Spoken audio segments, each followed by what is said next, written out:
Olá, seja muito bem-vindo ao nosso encontro, espero que você esteja bem. Pessoal, antes de eu começar aqui o estudo, eu quero passar uma satisfação para vocês. Eu comecei um curso, né, sobre inteligência emocional e logo após já comecei a faculdade de psicologia.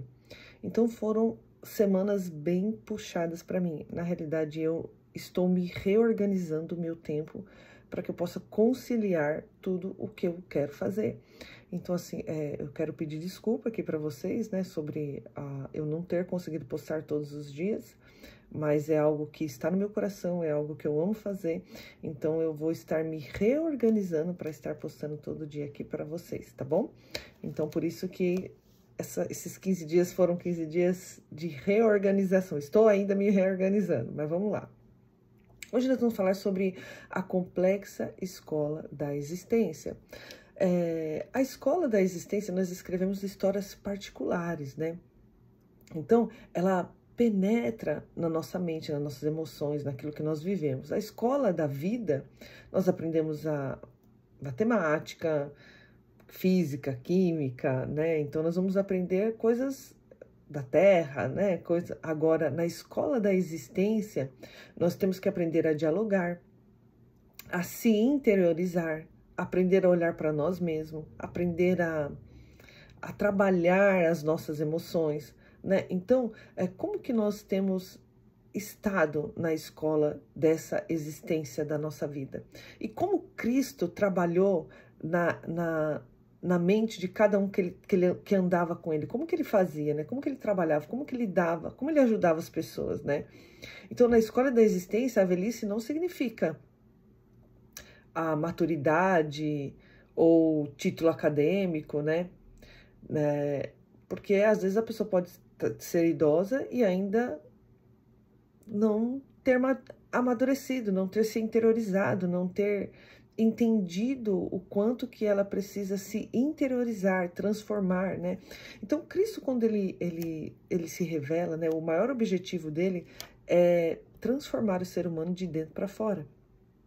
É trabalhar numa nova pessoa, numa nova criatura, né? Fazer com que você aprenda a trabalhar seus medos, a trabalhar as suas inseguranças, a trabalhar as suas insatisfações, a sua falta de diálogo, o seu isolamento.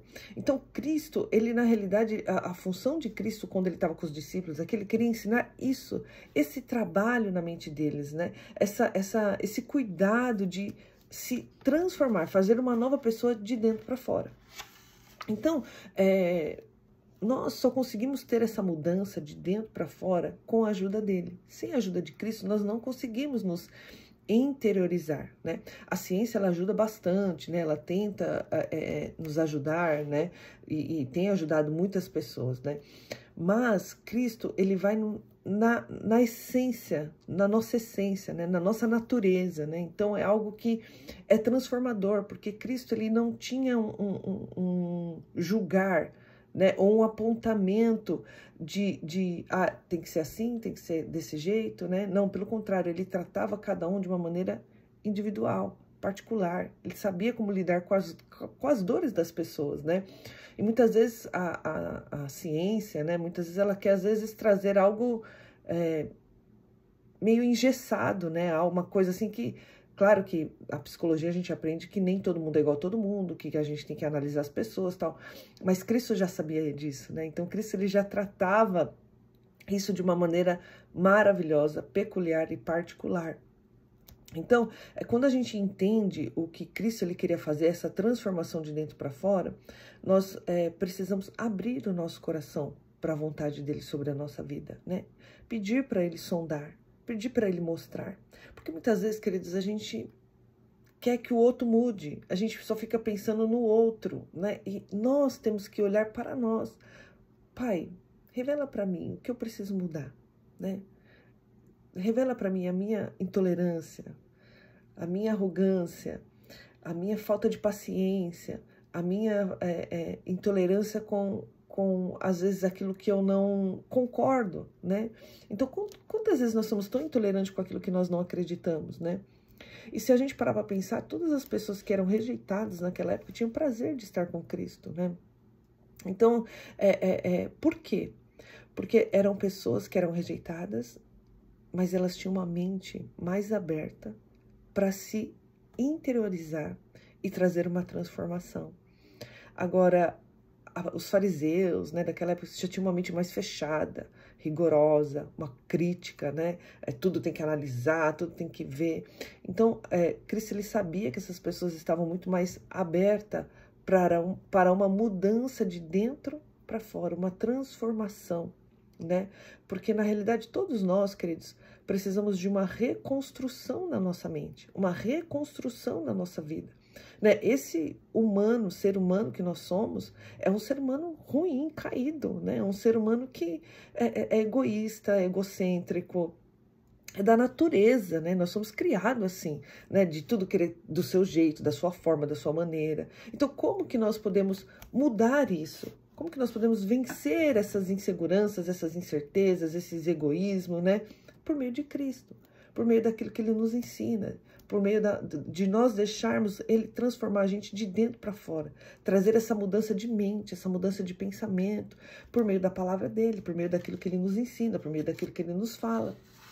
Então, para o mestre do mestre, ninguém é indigno, ninguém é classificado como uma condição que não dá para mudar. Todo mundo é digno, todo mundo é amado por Ele. Então você é amado, você é digno, você não é indigno. E Ele quer trabalhar em você, mas para isso você precisa deixar isso acontecer, deixar Ele transformar a sua mente, deixar Ele transformar o seu coração, né? Então busque conhecer a palavra, busque conhecer aquilo que Ele tem para te mostrar, para te provar, para te revelar, né? Então muitas vezes a gente está com tanta certeza que nós temos razão. Quantas vezes eu estava na minha razão, assim, e aí eu fui orar, fui conversar com Deus, falei, ai, que absurdo, a pessoa fazendo isso pra mim e tal. E aí eu mudei, né, mudei a oração. Falei, Pai, como o Senhor me vê nessa situação? O que eu preciso mudar nessa situação? Porque quando nós estamos chateados com alguma coisa, a gente só olha o erro do outro. A gente só vê o que o outro fez de errado. Ah, mas eu não fiz nada de errado. Tá, às vezes você não fez nada de errado, mas como você está por dentro? Como está o seu coração? Porque, queridos, não fazer nada errado não significa que você está certo, porque você não fez o certo. Né? Então, assim, às vezes você não fez nada errado, mas você fez o que é certo. O que é certo é a gente trazer a unidade, é a gente trazer paz, é a gente trazer alegria ao ambiente, é a gente, às vezes, não ficar esperando o outro dar o primeiro passo e nós darmos o primeiro passo. Então, não fazer nada errado não significa que você fez o certo. Porque fazer o certo transforma o ambiente, transforma a situação. E às vezes a gente fica esperando o outro fazer o certo porque ele fez errado. Mas quem errou foi ele, quem tem que vir atrás é ele, quem tem que resolver isso é ele, não foi eu que fiz. Então, nós queremos muitas vezes que a pessoa resolve porque ela errou. Mas nós não estamos fazendo certo. Porque o certo é nós, muitas vezes, nos posicionar. Quando nós posicionamos fazendo o que é certo, sem esperar que o outro faça, né, o orgulho muitas vezes não deixa a gente fazer isso, né? Porque nós muitas vezes colocamos que o erro não é meu, não foi eu que fiz, não foi eu que falei. E a gente fica esperando a outra pessoa fazer o que é certo fazer. E às vezes o que Cristo nos ensina é: faça você o que é certo a fazer.